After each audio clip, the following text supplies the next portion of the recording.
Welcome to episode 8 of Finding the One. On this week's episode... On this week's episode, we're going to talk about the trip that changed it all. Yeah. Italy.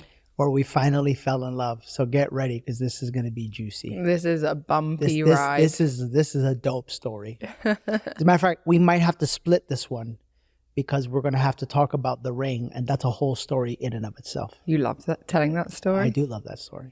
Yeah. But before we go any further, I cannot stress enough, we are so grateful for all of your wonderful comments. Like, we read them all the time. We're laying in bed and we're just like reading them. And especially those of you in the YouTube community, like YouTube, you guys are awesome. So if you're watching it on YouTube, or if you're not, hop on over there on the episode and, let us know. Let us know what parts you like. So many of you are even saying like, on the 35th minute right there, make that a clip. Like they're into it now. So it's pretty cool. Yeah. So where do we begin? Why don't we begin with everything leading up to Italy? I'd like to begin.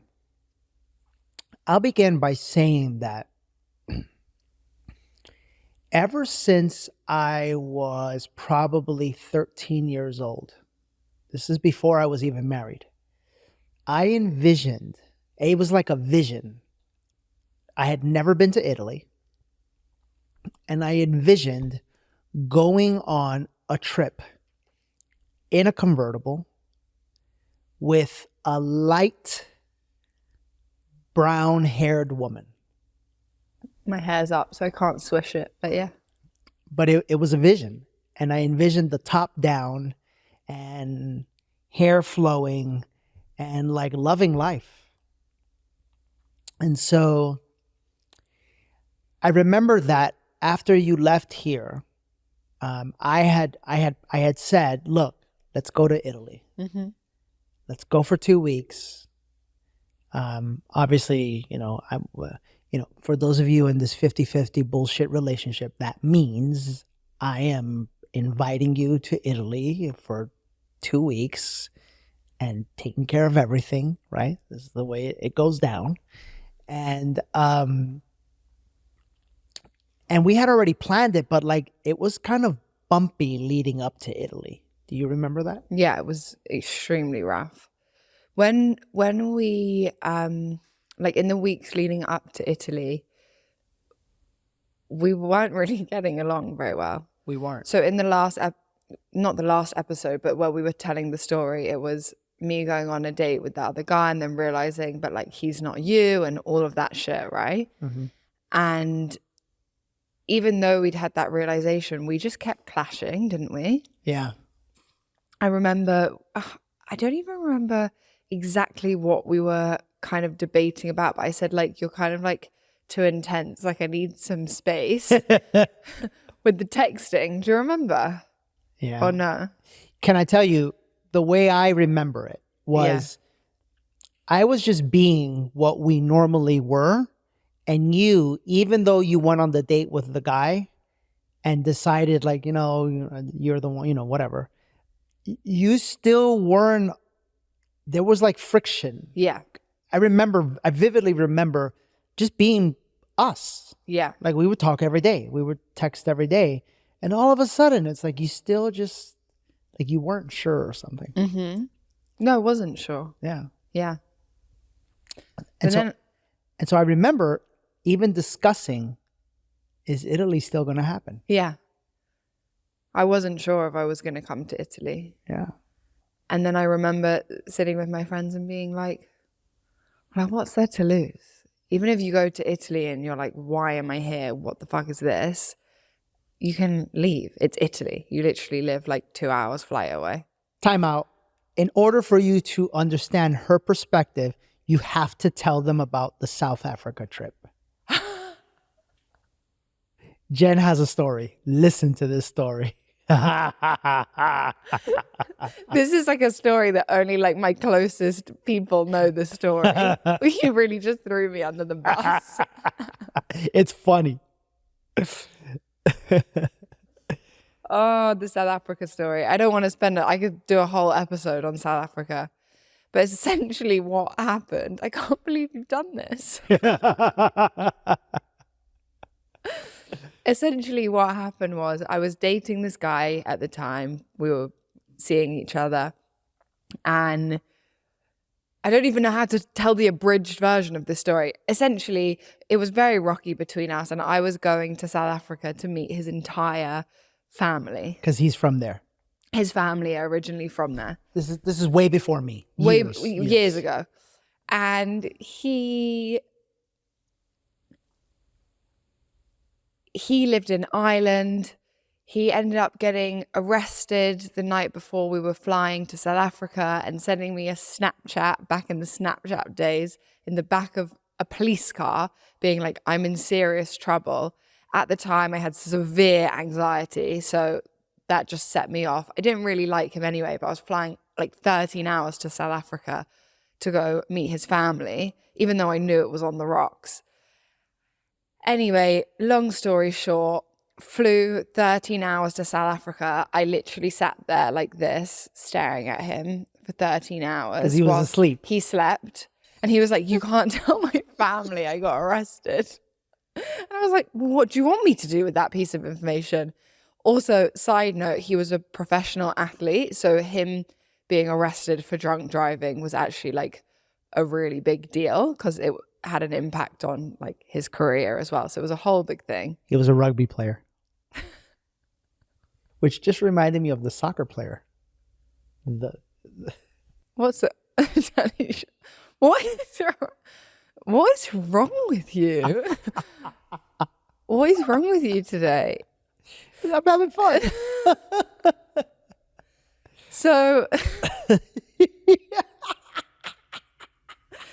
anyway, we land in South Africa. As the fucking wheels hit the tarmac, I start having a panic attack. Like imagining walking out to greet his entire family, fucking holding signs like "Welcome to South Africa," right. And me being like, "I hate this guy." Like, and at that stage, I didn't know how to like fake the funk. I was really going through it. Bless me. Anyway, get through. We're going through passport control. And it's literally silence. We've not spoken to each other. And I actually can't say what I said to him, but I turned to him and I said, you're an absolute dickhead. Dickhead. Not dickhead, but yeah. And then we proceeded to have a raging fight through passport control into baggage reclaim. Everyone's staring at us. I'm crying, he's crying. I storm off. I call home. My dad answers the phone and I'm like, get me a flight home now. And what did he say? You have to meet Andy, by the way. He's wonderful. I could just picture your dad. That's not actually what happened. What happened was I was crying and I said, Dad, I need to speak to Mum. And he said, Mum's meditating. What's wrong? Like, what's happened? And I explained, I was like, I can't do this, Dad. I have to come home. Like, I'm literally having a panic attack. And bless them, they knew like I was really suffering with my mental health at the time. So it wasn't just like, I'm making it sound more bratty, but it was actually quite serious. Like I was having a mental breakdown. Yeah. Anyway, bless my dad. My dad is literally could win awards for problem solving. Oh, yeah. It's happening. Don't worry, I'm handling it. Just stay there, sit down. Like to the point where everyone had left baggage reclaim and the partner at the time was like, I'm not leaving you here in South Africa. Like, just come out with my... And I'm like, no, leave me. And he's like, you're crazy. I'm not leaving you in Johannesburg, like on your own. And I'm like, you are, leave. Anyway, bless, he left. All his family were calling me, like trying to get me to come out of baggage reclaim. And I wouldn't. I was literally sitting on my bag like this, not moving. They were sitting in a coffee shop waiting for me to come out. And I'm like, I'm not coming. You can go. Don't worry about it. Anyway, fast forward 12 hours. I have to get back on a flight to London. Everyone in the freaking airport thinks I'm a drug smuggler. So I keep getting stopped at like passport control going back home because it literally looks like I've flown in to drop something off or pick something up or drop something off, whatever.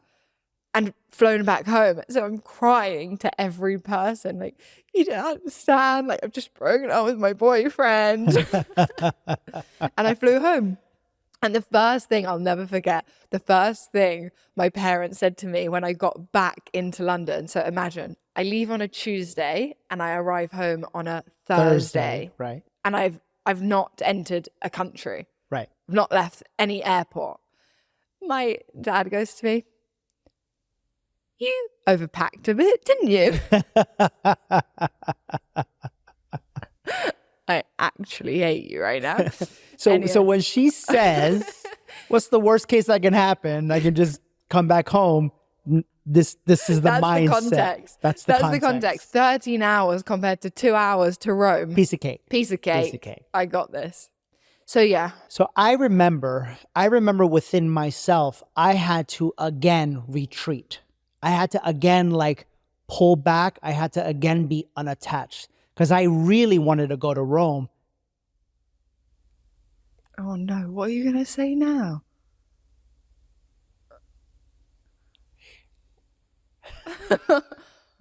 Fuck. I think I again, like in the initial story, had like backup plans for Rome. I think that's what... I literally want to leave this episode right now. I think... Yeah, the woman that looked like a man that you were showing me, like, I'm going to invite her to Rome. She was literally not sure what was going on there. But okay. Anyways, but obviously I wanted you to come, right? I'm in trouble later on, guys. I wanted you to come. And I remember we finally decided to come. On a spiritual, energetic level, I want to help you all understand what was going on that we didn't realize was going on. Because a lot of times what happens is that you start to get into these issues in relationships where on the surface, they feel like you're not agreeing, you're not, in coherence with each other, whatever the case may be. But until, and I want to use this terminology for what it is, until you've awakened. And what I mean is until you have had a deep spiritual experience, call it awaken through breath work or, whatever. It happens to a lot of different people in a lot of different ways. You'll never understand what's happening in the energetic level. And what I look back now and I think of that trip, I understand what was happening on the energetic level. It was like we were recalibrating. Like we were recalibrating our energy, literally. And both of us, in our own unique way, were afraid of that process, right? For me, there was no way that I could be with a woman like you if I was not in the fullness of my healthy, call it divine masculine energy. And I had to step into that. So all of my insecurities were facing me, like literally face to face, because I was going to meet your parents on that trip. Were you? Yeah. Oh, shit. No. No? No. You sure? No. When did I meet your parents? Okay, well then that's another story. I'm really confused. When did you meet my parents?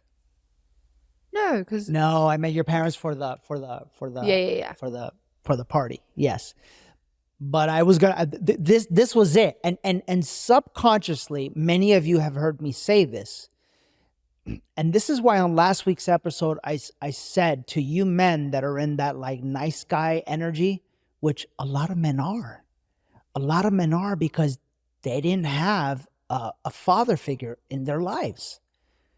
So all they want to do is please the woman, right? Well, I was that nice guy. And in many ways, I was like, I just wasn't in my power. So I was in deep insecurity.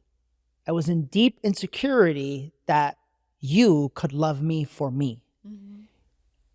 And I feel like on the flip side, you were going through that process of like recalibrating your own energy. Does that make sense to you? Yeah, I think on the flip side, we can joke about South Africa and flying home from Rome, but really what that was I always look for exit doors. So when you have suffered in some kind of way with anxiety or depression or whatever it is, you always, because with anxiety, you're looking at future scenarios that could go wrong. You have to know in your head where the exit door is. If shit hits the fan and something goes wrong, I need to know where I can leave. It's like survival. What I feel like that kind of equates to, though, is needing to be in control and not being able to trust. Because I can't trust that I'm safe with this other person. So I need to know, like, all the possible outcomes, everything that could go wrong. And the truth is, we can never know. We can never predict. We can never know. We can never be sure of anything that's ahead of us. But that was me, in my way, learning to let go of the control. Because, correct me if I'm wrong, but let's take it to another level. You know, we have shared the PowerPoint presentation on your previous trip. Yeah. So this was also, I may be full of, you know what, but you didn't have any control because I was providing for you also. Like the ticket, the trip, the hotel, I planned the route. I did everything. So your whole job was to just allow and let go. Well, that's partially not true, but yeah, I get the point. We planned it together when we were in Austin. Okay. And we picked all the hotels together, but you're right in saying that it was very like, I remember it being such a wonderful experience because we both liked the same thing. It was like that moment of, oh my God, these are the hotels I think we should go to. You're like, these are the recommendations I have. And like, we were like agreeing. Yeah. And I remember it being a moment of like PowerPoint presentation for me and for you in the past, like not always agreeing on exactly where to stay and what you like to be accustomed to and whatever it is. So yeah, it was such a nice moment of, oh my God, we agree. And we like the same thing. We like the same thing, and like planning that trip together. Because I remember where I was sitting in the Barton Springs house, like it was so easy. I think we need to speak on this. What both of us are saying, and we don't want to break anyone up here, but this was our reality, was you and your partner were polar opposites when it came to travel. You like nice things. And he was extremely like budget conscious, like very budget conscious. And I like nice things. And you know, for the most part, so did my ex, but there was this underlying energy of not truly wanting to accept abundance. Like abundance made you like think you know it all or something like that. Yeah. There was like this clashing. Yeah. Where for us, it was like, we like the best shit. This is making me think of the house, like the other day. This right now, yeah. That's another story. That's another story. Yeah, exactly. So it was that moment of, wow, this feels like flow. Yeah. So planning the trip really was flow. And to bring it back to your point, you're right in the sense that like you were providing a trip. Like all I really needed to do was like show up. But that was too hard for me. But that's the thing. That's what I'm saying. When you've been the one that has, because I remember, baby, you wouldn't even let me surprise you. You wouldn't. No. Like I said, I was dating a hot dude. I'm still not great at surprises, am I?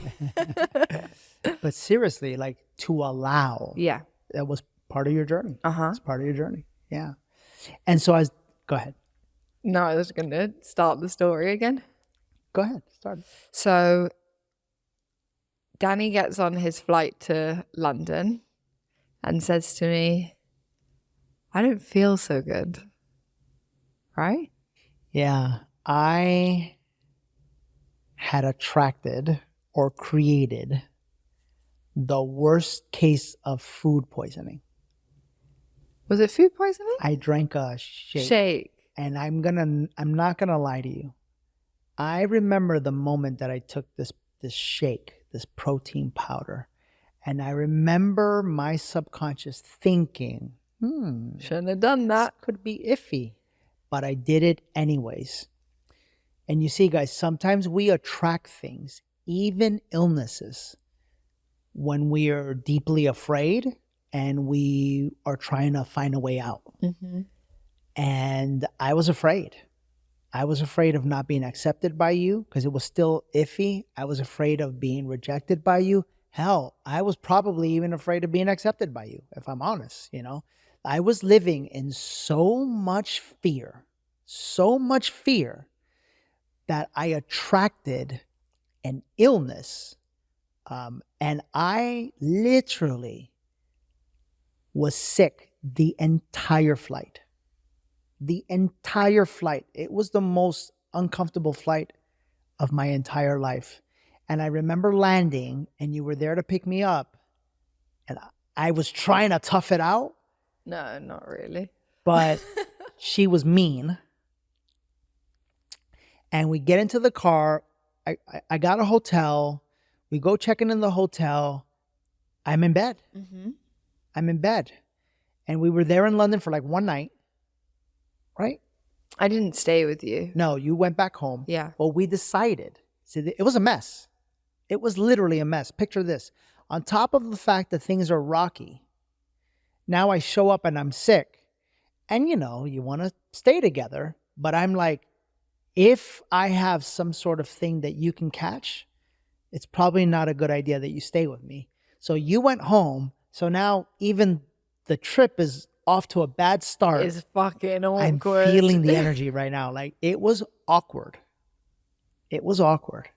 I remember going home and like being on the phone to, don't know if it was my mom or a friend, just being, I already felt so uncertain about Italy. And now I'm like, are we going? Are we not going? Like, do I even want to go? I'm so confused.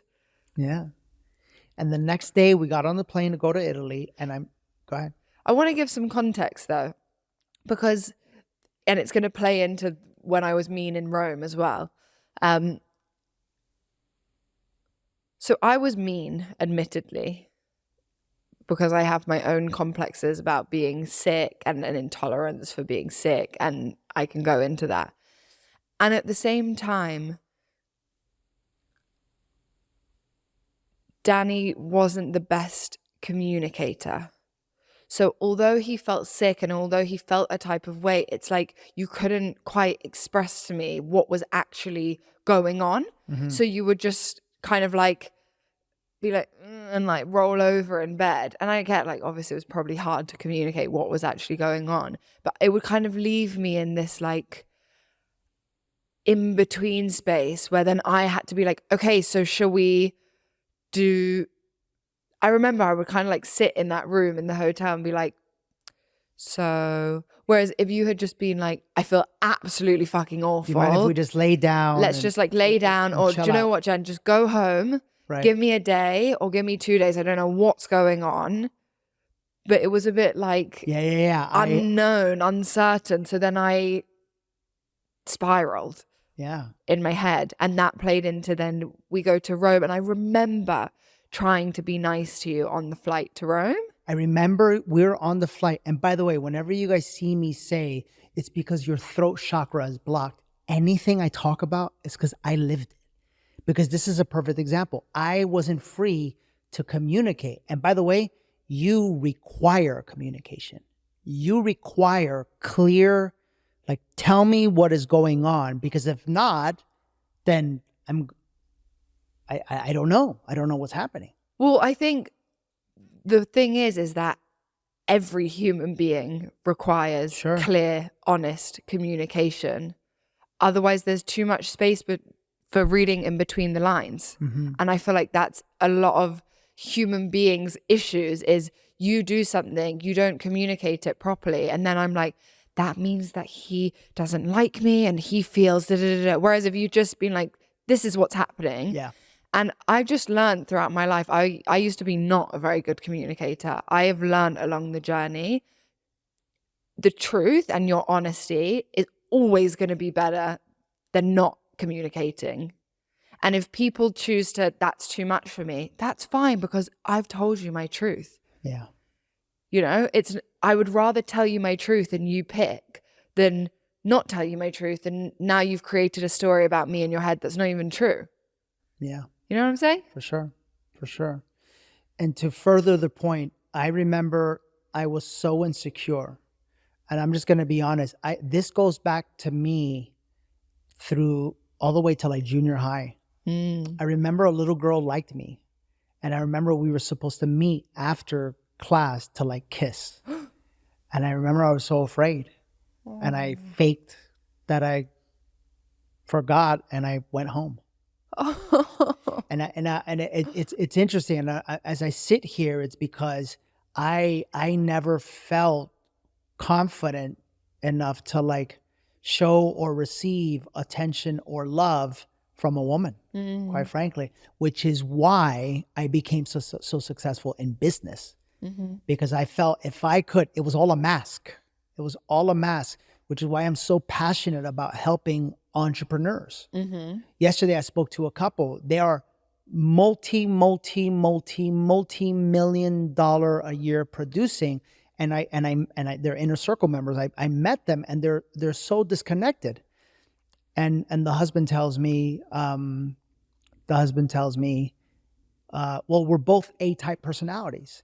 And, you know, we say this statement, like I'm an A-type personality. And we say it with like a badge of honor. My question is, why? Why are you an A-type personality? Because if you really, really look into it, the only reason why someone is an A-type personality is because something happened in their childhood that disconnected them from love, that disconnected them from themselves, that disconnected them from their heart. There was a wounding with their parents most of the time. And that wounding told them being in my emotions is not safe. Therefore, I'm going to become an A-type personality. And that was me. That was me. And so a lot of this stuff really plays into like our relationship with the opposite sex. And it for sure as heck did for me. So we're flying to Rome. Yeah. And you have your head on my shoulder. Yeah, I remember like really You were like trying, like, genuinely. But my energy wouldn't allow it. Yeah. Because I was so insecure. I remember being like, okay, well, so does she like me or like what? Well, I'm just being honest. This was me. I remember I'd made the decision like, yeah, okay, it was fucking awkward start. I'm actually really glad we're talking about this because I feel like we've painted this picture of how the trip started. But I do remember actually saying, just drop everything that happened. Like you can drop it and just go into the Italy trip with like an open mind and an open heart and like just start again. It wasn't his fault that he was sick. Like, what are you meant to do? So we get to Rome and you were feeling okay. We get to Rome, but as we get into the airport, you start to, yeah. You're feeling sicky again. I'm clenching my butt. And you keep having to go to the bathroom. To the bathroom, yeah. And we get to this hotel in Rome. And again, you just kind of like got straight into bed. No communication of like, I feel awful. Like, obviously I can't do anything tonight. I'm down for the count. I'm like hoping I'm going to feel better, or maybe we should get a doctor in the morning. Like nothing, just in bed. And you go to the terrace. Lights off. And I'm like, well, now what? Again, in this like eerie middle zone. And I expect that you see that I'm sick. Yeah. And that you are understanding. Yeah. Which is an unfair assumption. I understand that. You still were a little mean. I was frustrated, and I was a right bitch, to be honest. Yeah, you were. Yeah. Yeah. Happy now? Yeah, I'm happy. Yeah, I thought so. I just needed to give him that, you see. Just, like, I was a bitch, yeah. I was, though. Yeah. And I went to the terrace. And I remember being like, well, I might as well order myself some pasta. Put the Lizzie McGuire movie on because I'm in Rome. Have to do that. And I just sat on the terrace and ate my pasta. And I even have a video of it because I think I sent it to a friend as a joke. Watched the Lizzie McGuire movie, got into bed. And I remember I fell asleep and I was quite anxious because I was like, I don't. So was I. Yeah, I was quite. Because we were just not good. And I remember going to sleep feeling anxious. And I remember writing notes on my phone. I probably still have it somewhere of like, what am I doing here? I was kind of journaling. And then I remember in the middle of the night, because obviously I have to remember the details, you start crunching the bread I had ordered you to like help your stomach. Like, not quietly, just like sitting in bed at like 3 a.m. in the morning, like snacking on this hard bread. I remember just opening my eyes and looking at you like, shut the fuck up. And I remember when you did that, I was thinking, don't you realize that I can't hold anything down and I'm just trying to get some food? That's when I was like, she's a bee. Like, I remember that was the moment where I was like, this isn't going to work out. Fuck this. Fuck this. She's mean. She's mean. Yeah. So then you woke up the next morning, you called the doctor, you got yourself some antibiotics. Yeah, something to help your stomach. And we went and toured Rome. We did. But it was awkward. It was awkward. It was really awkward. I remember we went to the trivia fountain. We have to, okay, Randy, we have to give you guys pictures. Yeah, to and support the Lizzie McGuire video so you guys could see this. Right.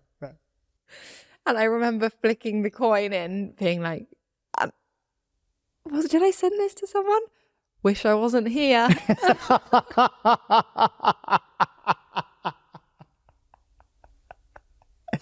It was bad, guys. It was really bad. We were like not talking. It was so awkward. Hey, friends, thanks for joining us here on Finding the One. We would absolutely love your support. And this is going to be our only ask. Please subscribe wherever it is that you're watching, whether it's Spotify, YouTube, Apple Podcasts, whatever. Subscribe and leave a comment and let us know how you're enjoying the show, because it truly, truly goes a long way. Well, that's it, isn't it? I think that's it. So that's all we want to tell them. What are you handing over to me? Well, I don't know. I'm just handing over the mic. But if you don't want to take it, I'm going to hand it over to you now to go out and just click subscribe wherever you're listening. We really appreciate you. Pause for a moment. Why are we sharing this with you? We're sharing this with you because, you know, so many people ask us about like the twin flame dynamic. And so many people ask us about like, how do you know when it's the one? What I can tell you from my part is, even though all of this was going on, like I still wanted you, you know, I still wanted it. I was at my wit's end. I was almost done, but I still wanted you. And I still wanted you because I had been connected enough with me to know there was a future with you. And I think that's where most people miss out. Most people want someone because of what they think they can like give them. For me, it was different. For me, I had been through enough of a spiritual journey, and I was so connected with myself that, like I've mentioned in past episodes, like I had literally like spiritual messages that I knew we would be together. And as uncomfortable as it felt, it was like, there's something here. You know, there's something here. And can I tell you why? Because every other woman I had personally been with or around, there was always that uncomfortability with that little girl in 7th grade that I wanted to leave. there was always that. There was always this ickiness. Like, I know you're not for me. And even though I was a bitch, I didn't ick you out. You didn't. I never wanted to run away. Oh. Yeah, that's the truth. It's the truth. And that's sweet. Yeah. So then we're on this trip to London. To Rome. To Rome. Around Rome. We leave Rome. No. We go to this restaurant for dinner. The Indian restaurant for dinner. And then there's a turn of events. I then get sick. Yeah. I start feeling sick, which was rough. And then we get into the hotel, into bed that night. And I've like overcome feeling sick. You now feel way better because you've eaten, right? Yeah. And we watch this show on Apple TV. Which you have to see. Called Loot. Loot. And there was just this funny scene in the show where the guy like tries to talk to her in Spanish or something. He's trying so hard, but he's awkward. Like coffee, el café or something. Yeah. And it made us laugh. And then we looked at, it's so funny because we did the thing that we still do to this day now when like we hate each other and we're like butting heads. And then we look at each other and we just can't help but laugh. Yeah. Yeah. And then that changed the energy. So then we leave and we're on our road trip to Tuscany. To Borgo, our favorite place in the world. And we get to Borgo and, guys, we're on this beautiful road trip. It's a 3-hour drive. It's actually right around where we're going to get married now. And we start feeling the feels. Yeah. It's getting better. It's getting better. And we turn up at this hotel that is truly our favorite place on earth. Listen to me right now. If you're listening, just look up Borgo Santo Pietro. It's the #1 hotel in Italy.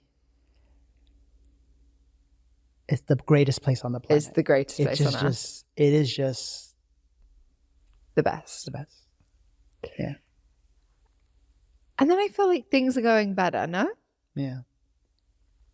Things are...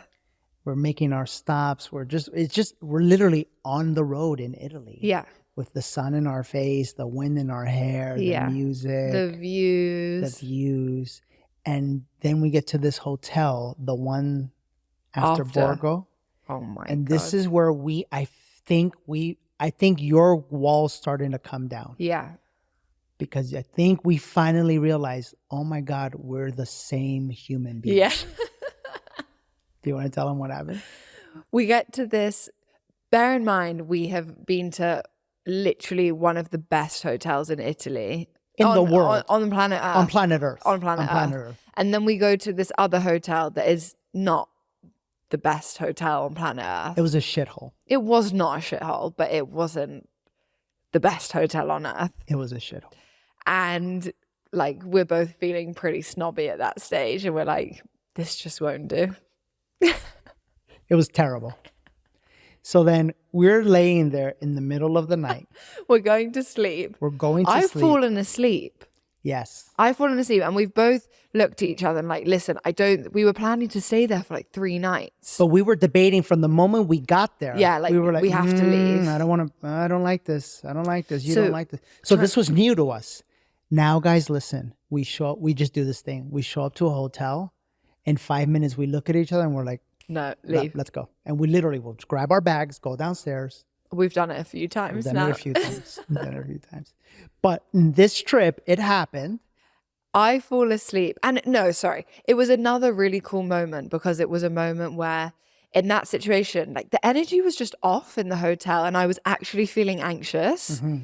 And it was a moment where I feel like previous relationships or another human would be like to me, Jen, stop being a brat, like just tough it out. And it wasn't because the hotel wasn't nice. It was like the energy was off. Yeah. And the fact that you got that and that you felt the same way, it made me think like, oh shit, we kind of like get each other. This is a new feeling. Yeah, there was no like, I wasn't trying to we do this oftentimes in relationships. Oftentimes in relationships, when our partner is feeling a certain way, we like downplay the way that they feel. Yeah. And we make them wrong. And what that does is that makes the partner feel unseen, unheard, unrespected. Yeah. It makes them feel unsafe to live life the way that they want to live it. Well, to just be themselves. Yeah. Yeah. And so I think it was really interesting. The energy really shifted because you were feeling it. And then like you feel it and you're kind of like, and I feel it and I'm like, oh no, fuck no. Like, no, we're leaving. Well, that's what I want to be like. Yeah. Right? Yeah. But I'm also conscious of like, there's this man and he's providing a trip. I can't just be like, fuck this, I don't want to stay here. Like that comes off as X type of way. And so, yeah, we agreed. I go to sleep that night. You were still struggling with your sleep, so you hadn't fallen asleep yet. And what happens next, Danny? And all of a sudden, it turns like 85 degrees in our room when we realize that the AC is broke. Listen to me right now. It is 1 o'clock in the morning. I walk out. I go to reception. This is supposed to be a 5-star hotel. Supposed to be on the luxury, hotels of the world. Bullshit. I go to reception. The doors are closed and locked. There is no one at reception. I am furious. Because it was so hot. It was like how are we going to make it through the night hot? It was that kind of hot. It was really sticky. And no windows in the room. And there was no windows in the room. No operating windows in the room. That's it. When I woke up, you climbed onto a table to try to fix trying to open a window. And I just woke up hot and in a daze like, what are you doing? Yeah. Because, again, it is the man's responsibility to make the woman happy. In this case, it's, forgive me, I didn't want that to come off the wrong way. Your happiness is in yourself. But like when we're on a trip, no. I want to provide this experience for you and I want you to be happy, And so I go to reception. There's no one there. Mind you, no one is awake. Everyone is asleep in all of the rooms. And I go to I'm just walking around and I happen to find a maintenance man. And I said, sir, listen to me, please. It's 1 o'clock in the morning. There is no AC. I need you to come and fix this right now. And like he's Italian. So we don't even know. We're not even communicating to each other. This fool shows up to the bedroom at 1 in the morning. Jen is under the covers. I'm standing there with him. And this fool is tinkering with the AC. And in the most classic line of our relationship, he closes the door to the AC and he goes, it broke. And I think I said to him, no shit, it broke. Fix it. At 1 in the morning, and Jen just starts dying. And he leaves and we are crying, laughing hysterically, right? And it's one of my favorite moments because we really were like, we were literally one. We were one. And anyhow, they moved the rooms. The next morning we woke up and because of all the drama, I go up to the guy in a very nice way. I'm not one of those like jerk guys. I just... Can I add to this? Yeah. Exactly what you're about to say. One thing I love about Danny is, like you don't like the hotel, you want to leave. And there's that awkwardness of like, well, who's going to go tell them? Like, I don't want to tell them. Like, what should... Danny's like, yeah, don't worry, I'll tell them. And in that moment, I was like, really? You like just like that? You're just going to go tell them? You're like, yeah. And I just love to this day, like, I love the way you handle situations like that. It's like, I don't have to worry about any awkwardness because you're like, don't worry, it's handled. I'll go talk to them.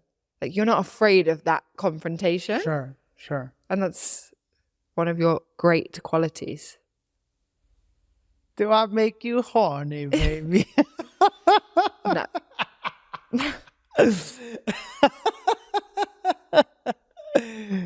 I'm trying to be fun here, guys. And she's not. I think she's still sour because I beat her in Uno last night. I think that's what's happening right now. I think that's what's happening. Anyways, I go and I talk to them, and you know, in those situations, you have to be firm, but you don't want to be a jerk. Like, you don't want that energy out there.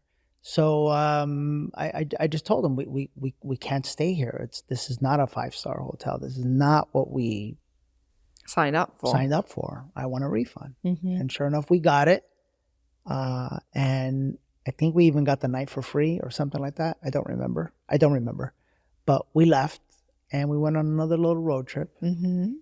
And we ended up in Florence. Mm-hmm. Mind you, picture this, with rolling hills in a convertible at 9:00 at night as we're about to pull up to our new hotel, and the moon, guys. That was honestly, like, I feel like I'll remember that drive for the rest of my life. It was straight out of a We are movie. literally driving through Tuscany in nighttime. We watched the sunset. I need to add all these pictures to the Yes, episode, we but will. driving through sunset, the stars are like super clear. The moon is huge. It was a full moon. It was it was like a mega moon. It was like an orange. It was an orange, Had some kind of name. weird Blood moon. It was a blood moon. Yes. And baby, it was in front. Like, you didn't have to look up. It was there. Yeah. Right there, like this big.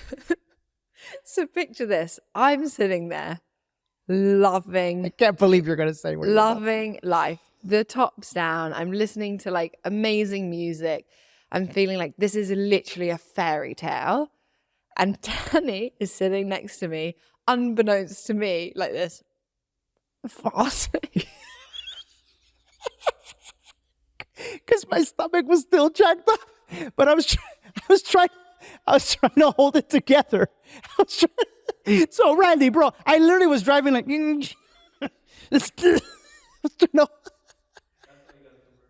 that's why I'm like a convertible. We had some we had some weird vegan food in Florence. And it messed me up. That's when I was a vegan. Oh, I'm crying. Oh my God. And things were still not they were better, but they were better. Better, but you still hadn't told me I love you. No. You still hadn't. I knew she loved me. And I was telling you. You were? I was telling you like a cockatiel. I was like, what's a cockatiel? Just like a bird, like free with his words. I love you. I love you. And you wouldn't tell me back. But I knew you did. You were just holding that front. And then we arrived to this beachfront hotel. We're in Lake Como now. We're in Lake Como. Is that where you're going with the story? Yeah. No, because you've missed a part of the story. What about the hotel on the... That's the one that I was talking about. Oh, not Lake Como. No. By the sea. And I remember that we were at this hotel, which is one of my favorite stops. We're going to have to look up the name to tell them. Yeah. But it was beautiful. And Jen is like in her bathrobe, and we have a terrace overlooking the ocean with the sun coming. It was really Guys, beautiful. This is movie shit. Like, straight up, like, dope. And I, at that time, had never seen the movie Step Brothers. And we watched Step Brothers on the terrace in our bathrobes with the laptop open. Never in my life have I laughed so hard. I've never seen you laugh. To this day, I've never seen you laugh. I don't think it'll ever happen. When that scene, when he brings in the Christmas tree and he throws it and they throw all the presents, You were dying. We watched it like 10 times. That, like, we kept rewinding the scene. Dying on the floor, gagging, laughing. And we had such a great time. And I think the very next day, like, we were laying in bed and I jumped on top of you and I like held you, funnily by the shoulders, and I was like, "Tell me you love me. I know you love me. Tell me you love me." And you wouldn't tell me. You wouldn't tell me. No, No, I wouldn't. no. But I do remember at that point, I was really having a nice time at that point. All along, still thinking though, like, this is really nice and I'm having a really nice time, but this guy's not for me. Wait, are you serious? I've told you that before. Yeah. So it was still that energy, Yeah. It was like 1 foot in, 1 foot out. right? And with that being said, comes the moment that changed our lives forever. Shania Twain. Well, that was part of it. Shania Twain and the story of Blue Bella. Sheldon Blue Bella. I'm not wearing Blue Bella. You're not wearing Blue Bella? That's so weird. You should say that for the next episode. That's already 50 minutes. Yeah. So that's what the next episode is going to be, is the story of Blue Bella. Yeah. And that's when everything changed. You ready for a question? Yeah. Let's do it. If someone has left the relationship twice in the past, how do I let them back in? Twice in the past. Here's how. And I want you to take very copious notes. You ready? You don't. Why? Why would you entertain someone that has left a relationship not once but twice? What part of you has such little,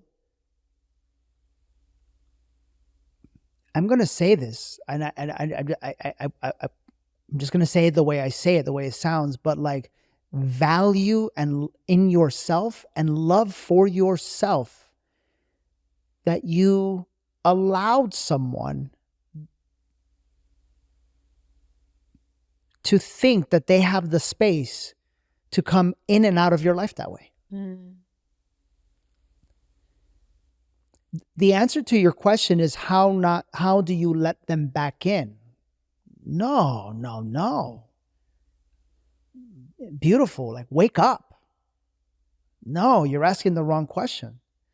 The question you should be asking is, what do I have to heal within me to love myself so much that I am so valuable to another human being that they would never consider leaving our relationship? What within me, what energy within me is causing this to happen? This is not about them. It's not about them leaving. It's not about them leaving twice. It's not about you allowing them back in. No, this is 100%, as everything in life is, about you and about the value you have for yourself and the love that you have for yourself and for this life. Because real love doesn't come in and out. Real love decides. And I think it's time for you to decide what you deserve in your life. I mean, thing on that point, there are caveats and there are moments where we leave people's lives and we come back together, and we leave and we come back together. The key to all of it is, as you said at the end, is like, are you valuing yourself enough to put the power in your hands, in your control? Like, what do you want? Do you want this person in your life? But if you do, why? Because I feel like there's many situations in life where people grow and they grow separately, and then they come back together, and then they grow and then they come back together. And I don't think that love or relationships always have a linear path. I think that's very close-minded to think that we pick a person and maybe we're always with that person and there aren't diversions. Because in some cases there may be. But look at the context of this question. Mm-hmm. She's not saying we grew apart. Mm-hmm. She's saying someone left me twice. I think that's very different. Like really think about that. Think of the energy of that. You know what I'm saying? Mm-hmm. I do understand what you're saying, and I do agree.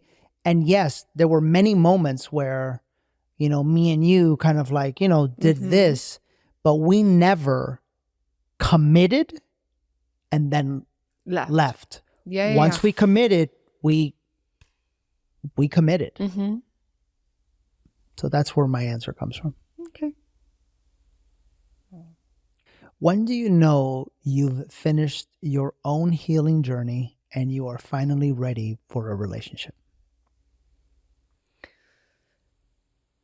So first off, I want to say that we view this process of healing or awakening as like, I'm awakened, now the work is done. And that's absolutely not the truth. No. We had this conversation this morning. The process of healing is a lifelong process. That is literally what our souls came down here to do. If we were done, we wouldn't be here anymore. I'd be like Randy's spirit guide or someone. Right. You know what I mean? Right. Like we wouldn't be in these bodies to learn these lessons. So I feel like sometimes we give off the impression like, not we, but one or spiritual teachers can give off the impression like, now I'm awakened, now I'm done. And that's just absolutely not the reality of life. So number one, I would say you have to be very real with yourself about the fact you're always going to be on your healing journey. I think the key is if you are finding another human that also is on their healing journey. And that's when you know, okay, I can actually do life with you because I'm fully committed to growth and the lessons and my purpose of like what I was brought on this planet to do. And that person is also on this planet to do the same thing and is awakened to the fact that that is their purpose on this life.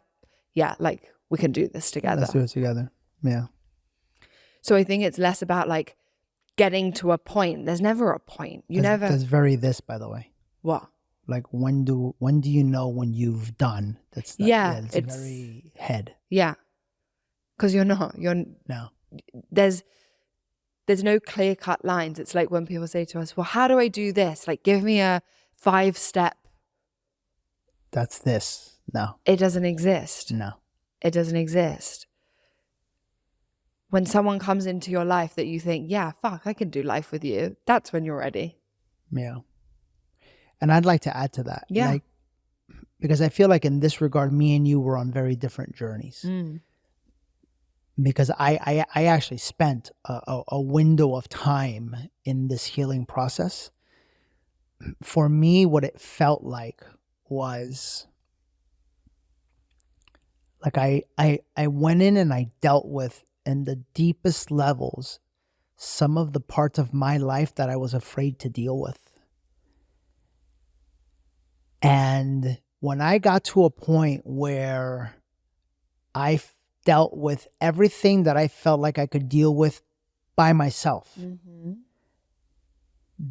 it's like, it's like, and then I literally started saying like, all right, I'm ready to call in my partner. Yeah. I'm ready to call in my partner. And I remember I've said this before and Source was like, okay, go be celibate for 6 months. By the way, I'm not telling you to do that.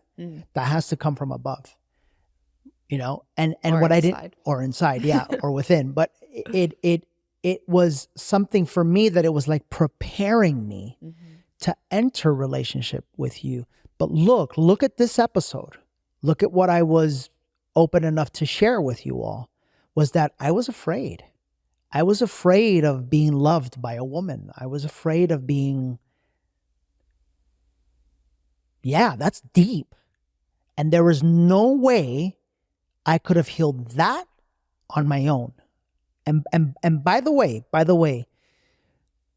for me, my life's purpose, I needed someone like Jen. But if I wouldn't have worked on myself to the capacity that I worked on, I would have never attracted someone like Jen.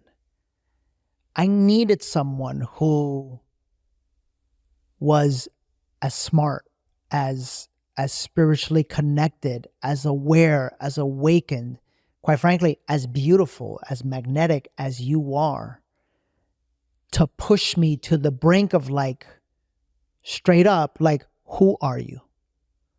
Are you going to step up to hold space for this woman? Or are you going to stay in little bitch energy? Because that's what it was, quite frankly. And I hopefully any events or podcasts or anything that we do, you can see we try to be as open and as vulnerable as we can be, because that's when you know you're in like a beautiful relationship, is that when you've done all the work that you can do on your own, but like Danny was secretly scared of a woman's love, and his soul calls in not just any woman, but a superstar, a cream of the crop woman, you know, to touch all of his little boy energy that was afraid deep inside, to allow him, because it's not easy, to allow him the ability to choose what he's going to do now. Because it's still always your choice. That's what the relationship is there for. Sweet. Next week, the most beautiful love story you've ever heard. That I can promise you. The epitome of a man making a decision, putting his neck on the line, stepping into his masculine, and a woman just melting and surrendering. Good shit. We'll see you next week. Thanks, guys.